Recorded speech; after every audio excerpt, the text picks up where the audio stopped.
Simone. I'm the Zen Mommy. This is my YouTube channel where we talk about spiritual awakening and creator God consciousness. And today I want to talk about deity worship. So this, I guess, topic is going to go along with the topic I released. I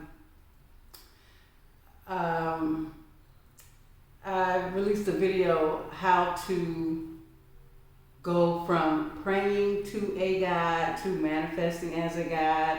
So if you haven't seen that video, you might want to see that. But I was just thinking I'm going to kind of go into deity worship in this video. In that video, I kind of talked about how, leaving, Christianity. I grew up in Christianity, and praying to a God was the only way I know to kind of make things happen. And so in the video, I touched a little bit on deity worship, but I made it clear that this video wasn't about those other deities. But I'm going to go into it, I guess, in this video. So when I say deity worship, well, technically, Jesus is a deity, okay? So a deity is a fourth dimensional being. They are playing the game in this creation in the realm of the fourth dimension. And they, they are, I guess, they're entities that are considered gods by the people who worship them. There's a popular religion, African spirituality. Well, I'm not sure we would call that a religion, but African spirituality. And African spirituality, it kind of, from my perspective, from the things that I've seen, in the awakening communities that I visited and whatnot, I saw a lot of people finally leaving Christianity, but going straight to like worshiping, deities, gods and goddesses.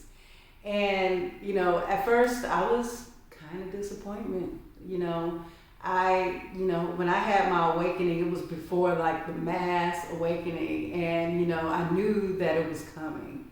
And, I guess in my mind, I thought that everyone awakening to their consciousness would be, letting go of those belief systems where they feel like they're a servant and they have to worship and pray to a God who has control and dominion over your life. So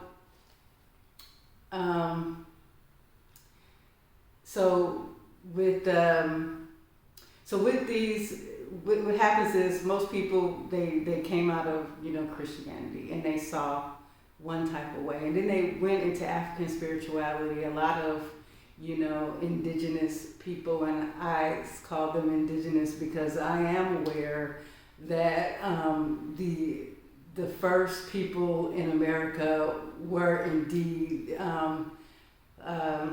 let's see, what word should I say? I don't want to say black people, but black people, because that's just the word, the term. We call it indigenous, okay?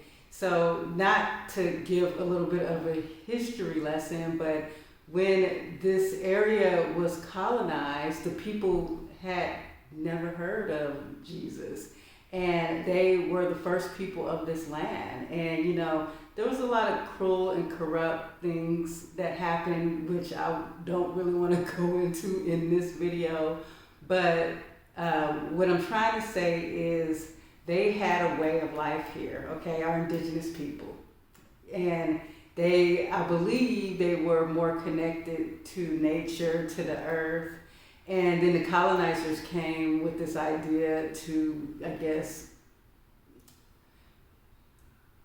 to force religion. So basically, religion was forced back then. And it was to the point where if you didn't do, books were burned, and if you didn't do it, you'd be in trouble. It was a really bad time. During that time period, a lot of trickery was done, and Christianity was there to kind of control the slaves. There were books even written, how to make a good slave. And it talks about how, getting them into this religion, having them abandoning their original beliefs to go into this religion was a good way to control these people. And in that process, they kind of wiped out these people in a way to the point where, they were pretty much punished if they did not listen to the new way of life, being a slave, being a Christian. And even if they talked about it, they were punished. They were torturing them. They were killing them. So imagine that, people who were having children, they didn't even want to talk about what their original beliefs is. And that they're actually from, America. So the story was told that all of the original indigenous people, the Aboriginal, the black people came from Africa.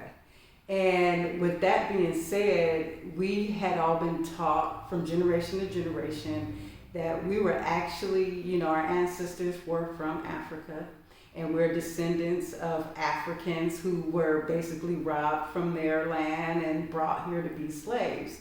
Well, that story is not true. Although they may have brought some Africans over, there's a lot of people who've been aware, a lot of people who had retained that knowledge and passed it down, passed it down to their descendants, okay? So one of those things, so they call them Native Americans now, but there is indigenous Americans it's not talked about, but you can find information in history on this.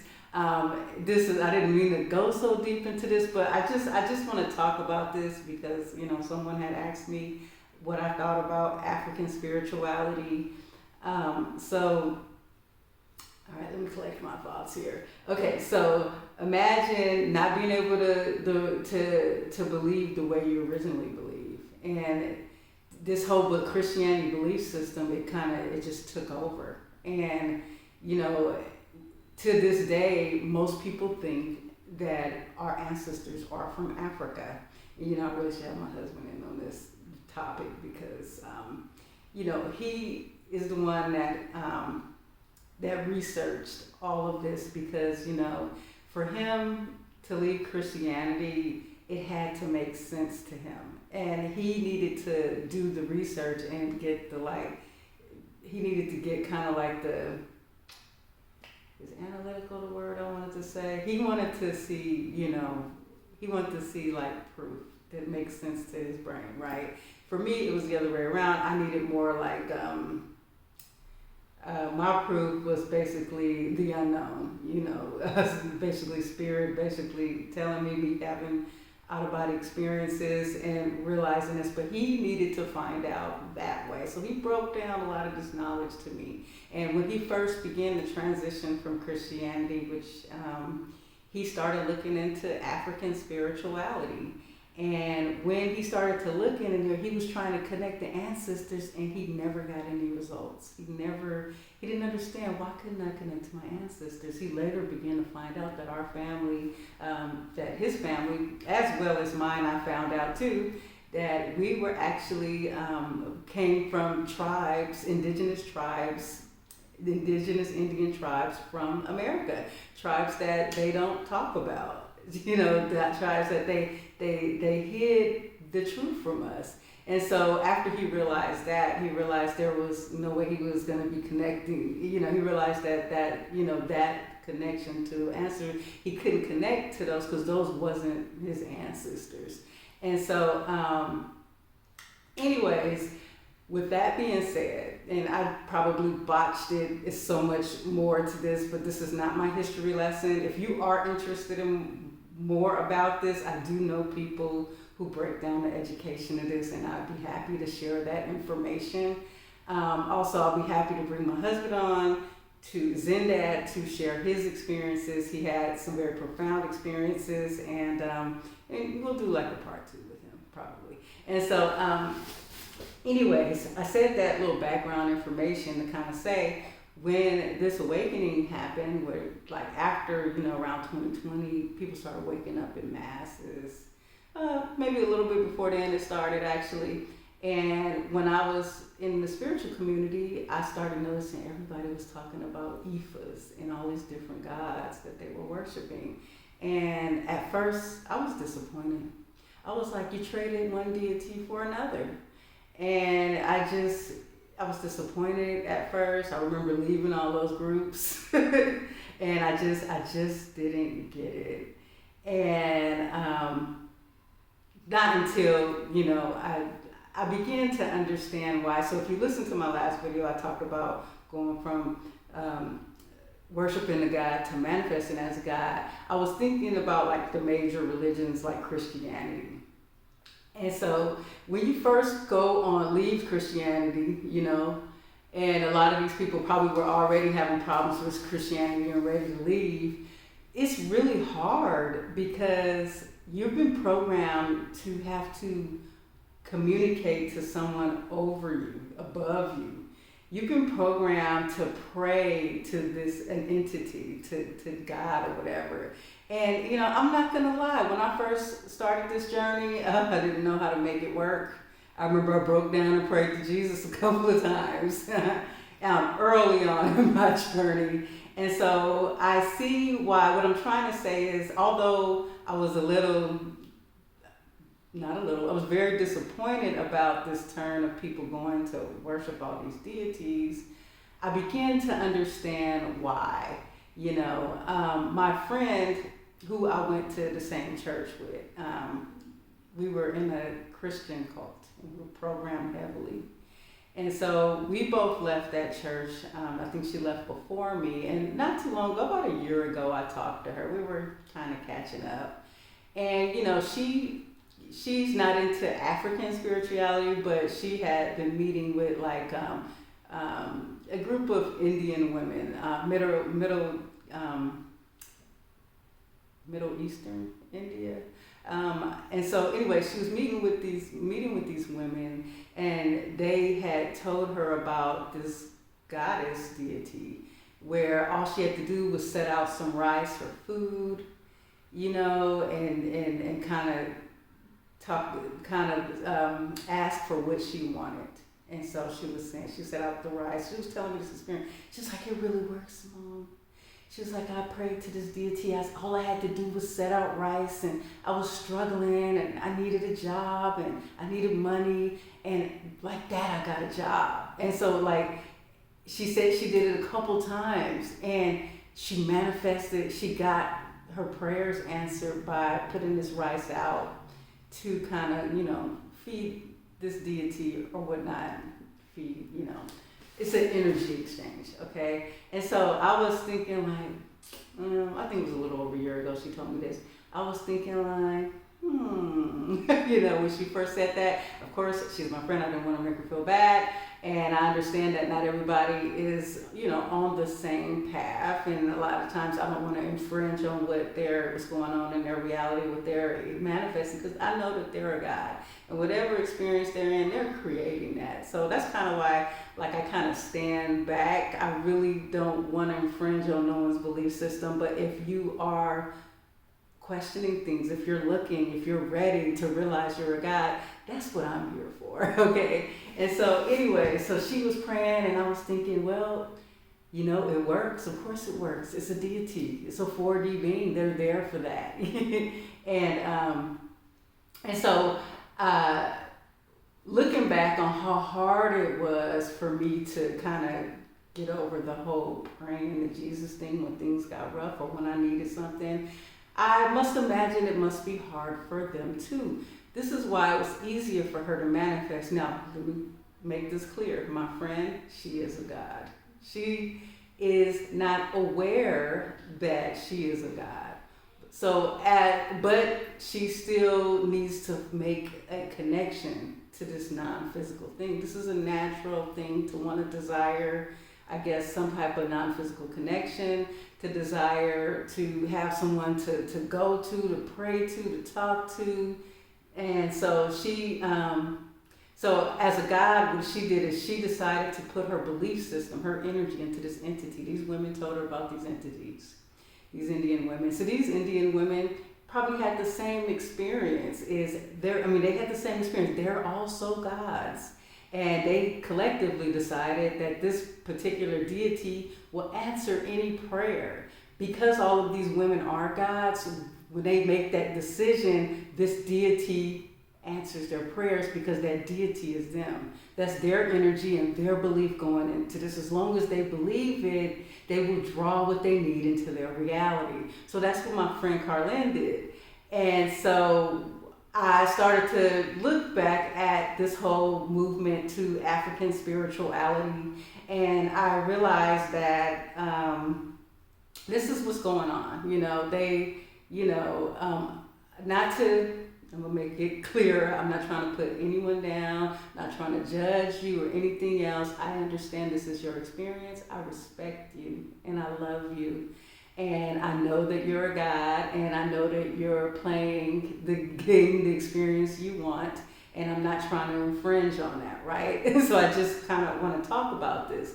So it is easier to shift from one deity to the next, because I remember once, before I knew much about African spirituality, there was a commenter, a subscriber that was like, oh, she made a comment that she worships Oshun or Oya, one of the goddesses, I can't remember. It was a while back before I knew a lot about it.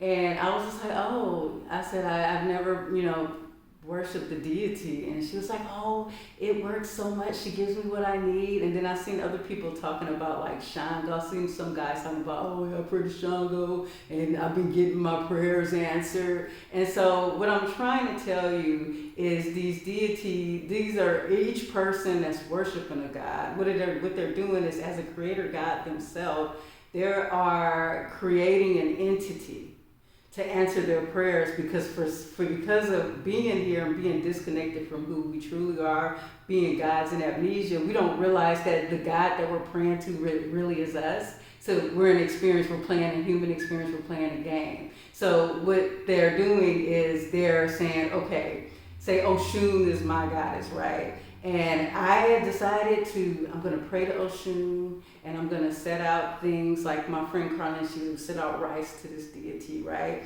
So this right here is an energy exchange, okay? So the 4D beings are more than willing to work with you because they're gods in amnesia as well. We're all one, and we're all gods, and we're here for an experience. And so this is their experience.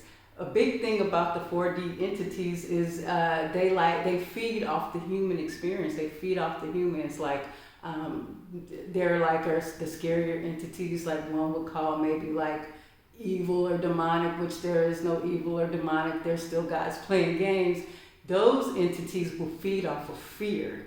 So anytime you have an experience that provokes fear, or if you walk in your house and it's dark and you think there's something in there, this fear energy attracts a 4D being. And they feed off of it. It gives them energy. So when I say energy exchange, whatever you're giving them is energy. And what they do is they give back to you. So it's basically, you're like making a deal, right? So you talk to the 4D being, right? So you pray to your deity and you say, deity, I need a new car.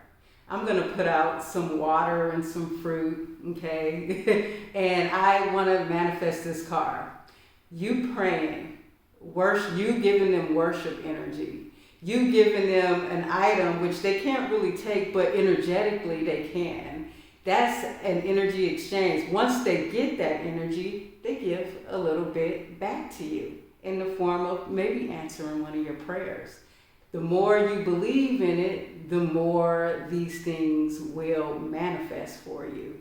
And so this is kind of what the whole deity worship thing is. They're fourth dimensional beings. Now, I'm going to make it clear, there's no wrong or right way to do this, There's a lot of entities, a lot of souls have decided to play the fourth dimension game. Then there's people that are playing the 5-dimension game, right? Coming out of all of the illusions. That's the path I'm I'm letting go and coming up out of illusions. I'm accepting I'm God, and these deities are my equal. They're your equal, and they're even the people praying to them equal, but they're in an experience. So when someone's in experience, we have to have non-judgment. Outside of this game, you guys will just kick back and be like, oh girl, guess what? I was in Christianity and I can't believe what I went through. It becomes entertainment to us guys outside of this game. And so it's no wrong or right way to do it. But I just kind of wanted to talk about that because, in that video, praying to a God or manifesting as a God, don't get me wrong, it's a journey accepting that you are God. It is a journey taking all that energy you put into this deity and like turning around and putting it in you. But you will realize it will work the same. Because, if these people can leave Christianity, which most people think, oh my God, Jesus is God, he's the only one to answer your prayer. But these other deities are answering prayers. And guess what? I'm answering my prayers. You know what I mean? Like, I don't really pray, but I'm answering my desires. What I want, what I need, I am manifesting that. Now, it was not easy to come about that, right? It's really about, for me, it really took me breaking down that Jesus was me. When I put my love and energy into this creation, and I remember there was a moment when I was young, I was completely given over to Jesus. I was like, I'm gonna marry him, I'm gonna be in the bride, Jesus is my life, I'll die for him, and blah, blah, blah. Didn't even know what the heck I was talking about. But I was fully committed to the experience. So imagine taking that full commitment to that experience and taking that full commitment to your God experience, because that's what I did. I took that experience. I took that. Sometimes people are not ready to let go of that relationship. When you work with a deity, you're going into a relationship with them, and it's a relationship that you're creating. Some people aren't ready for, once they get rid of Jesus, they kind of need something else. And I don't mean to downplay anybody's belief system or religion. This is for gods. This video is for gods who are ready to fully accept that they are gods. And I just wanted to share my experience from a creator God point of view. So basically, it's been over 20 minutes. So I'm saying that to say, so that's what I want to talk about deities. How you, also with the deities, working with any fourth dimensional being, there's a lot of them. The energy exchange, like with the church, right? We had something called like the baptism of the Holy Ghost. We would go to the prayer line, we would get prayed for, they would give us all this good feeling energy, and you want to dance and shout. That's also part of the energy exchange. The worship energy is energy they can tap into. There's the angelic beings that feed off that energy. There's also demonic beings that feed off energies in churches too. It doesn't matter. They're all 4D beings, and they're there to feed. And when you do this exchange, they actually get more out of the deal than you do. Although you do get something, and some people, this is what they need. And that's what they need. That's the transition they need to make, But for me, on my God journey, I don't work with deities. Although I know that I could if I wanted to, I know that, if I was having a hard time manifesting something, maybe this one time I'll set out an altar and be like, look, I want this deity, come help me with this, right? But I have made a commitment not to work with deities, because on my creative God journey, on my ascension, I'm focusing on becoming more self-aware, more tapped into who I truly am, because I know I can do this journey myself. And that's the point when you go into the dimension I'm talking about going to. The dimension I'm talking about is pretty much exiting the game the way it is, exiting the duality. And exiting the duality and coming into the knowledge of who I am, and learning how to fully merge with my true self, and be in a dimension where we are all aware that we're gods and we're just creating, having a good time, no more fear, no more dense, negative, low vibrations. That's kind of where I'm headed to. Like I'm ready to be out of this human experience, this human experience the way it is right now.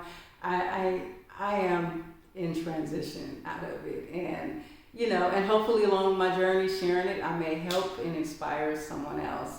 So I'm going to end this. It's about 25 minutes long. I'll come back again. I'll have Zen share his little experience later. Thank you for watching. Don't forget, if you resonate with my channel, please sign up for my email list is linked in the description. Subscribe and press the bell button if you resonate. And I have a backup channel on Odyssey if anything ever happens to me here on YouTube. Thank you for watching. Have a nice day.